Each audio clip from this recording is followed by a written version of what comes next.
Chapter 3. Now these are the nations which the Lord left, to prove Israel by them, even as many of Israel as had not known all the wars of Canaan, only that the generations of the children of Israel might know, to teach them war, at the least such as before knew nothing thereof.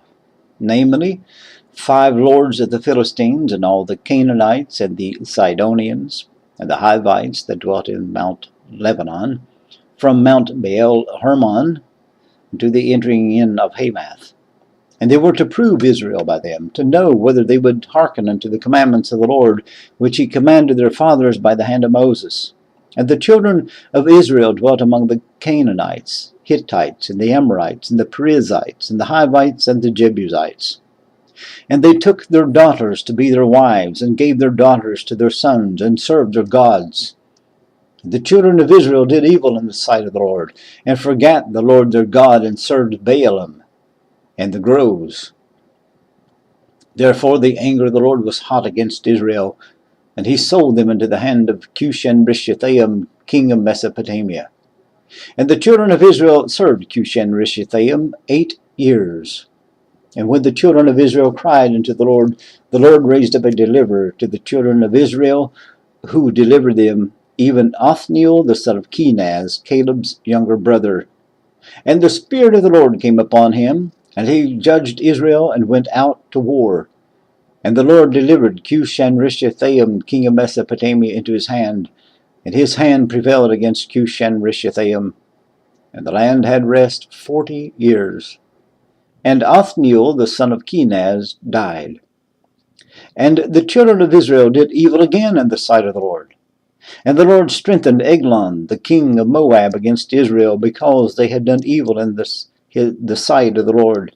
And he gathered unto him the children of Ammon and Amalek, and went and smote Israel, and possessed the city of palm trees. So the children of Israel served Eglon, the king of Moab, 18 years. But when the children of Israel cried unto the Lord raised them up a deliverer, Ehud, the son of Gera, a Benjamite, a man left-handed, and by him the children of Israel sent a present unto Eglon, the king of Moab. And Ehud made him a dagger, which had 2 edges of a cubit length. And he did gird it under his raiment upon his right thigh. And he brought the present unto Eglon, king of Moab. And Eglon was a very fat man. And when he had made an end to offer the present, he sent away the people that bare the present. But he himself turned again from the quarries that were by Gilgal, and said, I have a secret errand unto thee, O king. Who said, Keep silence. And all that stood by him went out from him. And Ehud came unto him, and he was sitting in a summer parlor, which he had for himself alone. And Ehud said, I have a message from God unto thee. And he arose out of his seat. And Ehud put forth his left hand, and took the dagger from his right thigh, and thrust it into his belly. And the haft also went in after the blade, and the fat closed upon the blade, so that he could not draw the dagger out of his belly. And the dirt came out. Then Ehud went forth through the porch, and shut the doors of the parlor upon him, and locked them.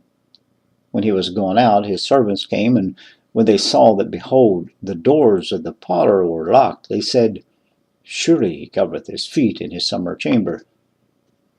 And they tarried till they were ashamed, and behold, he opened not the doors of the parlor. Therefore they took a key and opened them. And behold, the Lord was fallen down dead on the earth. And Ehud escaped while they tarried, and passed beyond the quarries, and escaped into Seirath. And it came to pass, when he was come, that he blew a trumpet in the mountain of Ephraim, and the children of Israel went down with him from the mount, and he before them. And he said unto them, Follow after me, for the Lord hath delivered your enemies, the Moabites, into your hand. And they went down after him, and took the fords of Jordan toward Moab, and suffered not a man to pass over.